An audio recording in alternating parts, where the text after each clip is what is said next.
Far above the clouds, rising like a giant painted by the gods, stands the most iconic symbol of Japan, Mount Fuji.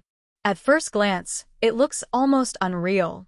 A perfect cone, crowned with snow, stretching 3,776 meters into the sky.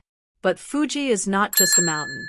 It is a legend, a spiritual guardian, a muse for artists, poets, and dreamers for centuries. Imagine yourself standing at the base, early in the morning. The air is crisp, almost cold, and the horizon begins to glow with the first light of dawn.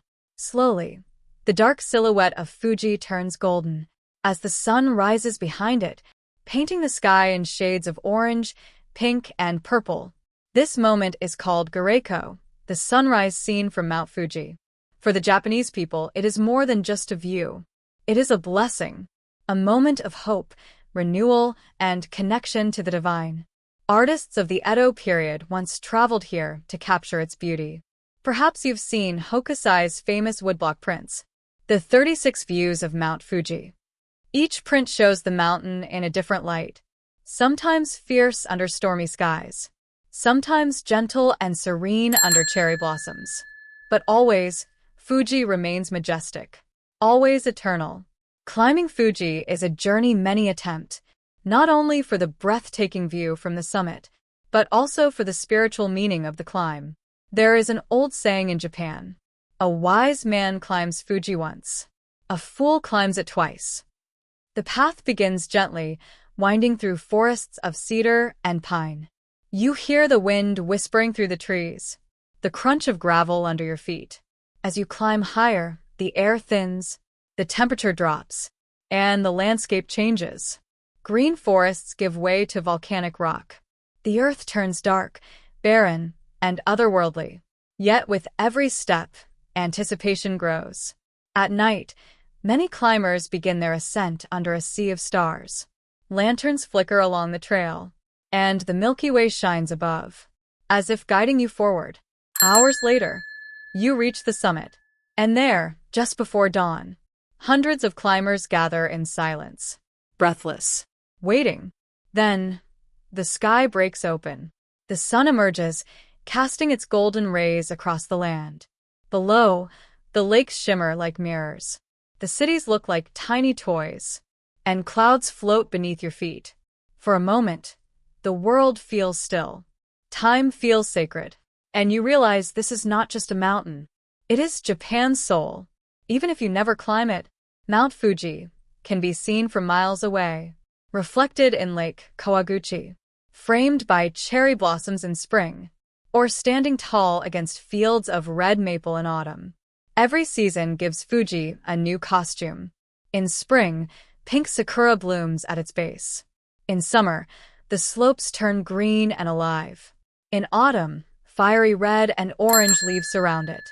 And in winter, it wears its most famous crown of white snow. Fuji is not just a sight. It is an experience, a memory that stays with you long after you leave. And as you look up at its towering presence, you can't help but feel small, yet deeply connected to something far greater. Mount Fuji is not only Japan's tallest peak. It is Japan's eternal heartbeat. In the heart of Tokyo, where neon lights never sleep, there lies an intersection unlike any other in the world.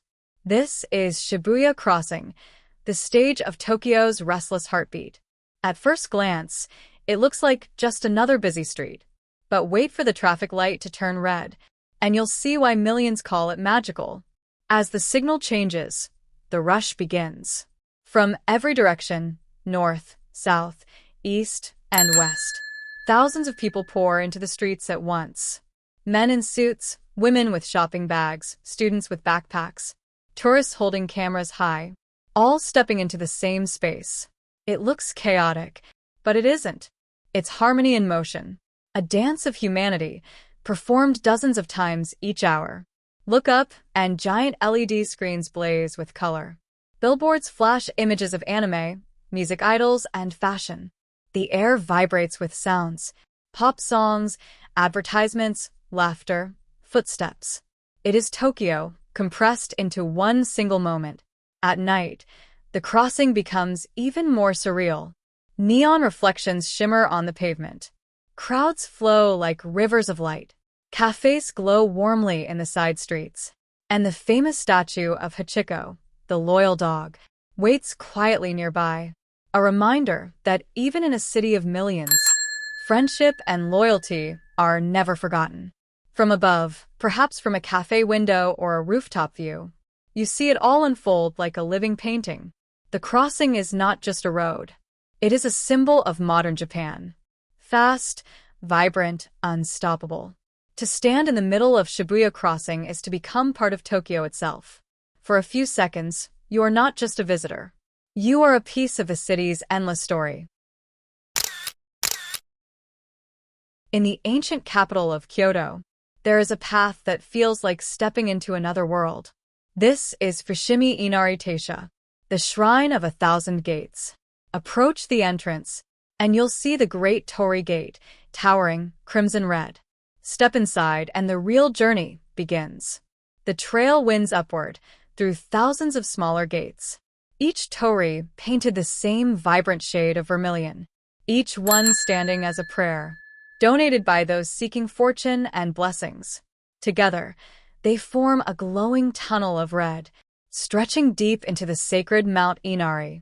As you walk, the city fades away. The sounds of traffic disappear. Instead, you hear the crunch of gravel beneath your shoes, the soft rustle of leaves, the distant calls of crows in the forest. Fox statues guard the shrines along the way. In Japanese folklore, foxes are messengers of the gods, protectors of the sacred. Their stone eyes watch silently, as if guiding travelers through the gates. Morning sunlight filters through the arches, casting long shadows across the path. By evening, lanterns glow softly, turning the trail into a river of red and gold. The climb is long, over 4 kilometers of gates and shrines. But every step feels meaningful. Every step feels like walking through time itself. When you finally reach the summit, Kyoto stretches out below, its temples and rivers gleaming in the distance. To walk the 1,000 gates of Fushimi Inari is not just a journey of the body, but of the spirit.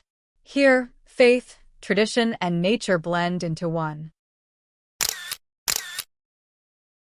In the heart of Hiroshima, there is a place where silence speaks louder than words. This is the Peace Memorial Park. On August 6, 1945, a single flash of light turned this city into ashes. Thousands of lives were lost in an instant. And yet, from the tragedy, a message was born, a message of peace. Today, the park is both a memorial and a promise. The most haunting sight is the atomic bomb dome. Its skeletal remains still stand, a reminder of destruction, frozen in time. It is a scar, but also a teacher. Nearby, the Children's Peace Monument rises gracefully. At its center is the statue of Sadako Sasaki, a young girl who folded paper cranes while battling illness from the radiation. She believed that if she folded 1,000 cranes, she would be granted a wish for life. Today, her cranes have multiplied beyond counting, sent from children around the world, hanging in bright colors as symbols of hope. The park is filled with monuments, each one a whisper of sorrow, each one a call for peace. The flame of peace burns continuously and will not be extinguished until the world is free of nuclear weapons. Walking here, you feel the weight of history. The air is quiet, yet heavy with meaning. Every tree, every stone, reminds you of both the fragility and resilience of life. Hiroshima Peace Memorial Park is not just a tourist destination. It is a place of reflection, a place where humanity looks at its past and vows never to repeat it. Here, sorrow transforms into hope, and hope becomes a promise for tomorrow. Step into the Arashiyama bamboo grove, and the world as you know it disappears. The path is narrow, but the bamboo shoots tower above you. So tall, they seem to touch the heavens. The air is cool, almost enchanted. Sunlight filters through the dense green canopy, casting dancing patterns across the ground. With every step, the soundscape changes. The bamboo sways gently in the wind, their hollow trunks clattering softly against one another. It is music, a natural symphony that has echoed for centuries. The grove is not just beautiful, it is alive. Each stalk rises straight and strong, yet together they form a forest of unity. For centuries, poets and artists have come here to find inspiration. The bamboo was seen as a symbol of strength and resilience, bending with the wind, but never breaking. As you walk deeper, the grove grows quieter. The noise of the outside world fades into nothing. Here, you hear only nature, your footsteps, your breath, the whispers of the forest itself. Occasionally, you'll find shrines hidden among the bamboo, their wooden gates blending with the green sea. Bridges cross streams that glisten in the filtered light, adding to the dreamlike atmosphere. In the early morning, mist lingers low, wrapping the grove in a soft, mystical haze. At night, lanterns sometimes illuminate the path, turning it into something out of a fairy tale. The Arashima Bamboo Grove is not just a forest. It is a sanctuary, a reminder that true beauty doesn't shout, it whispers. To walk here is to feel serenity settle in your soul. And when you leave, the whispers stay with you, long after the last bamboo fades from view.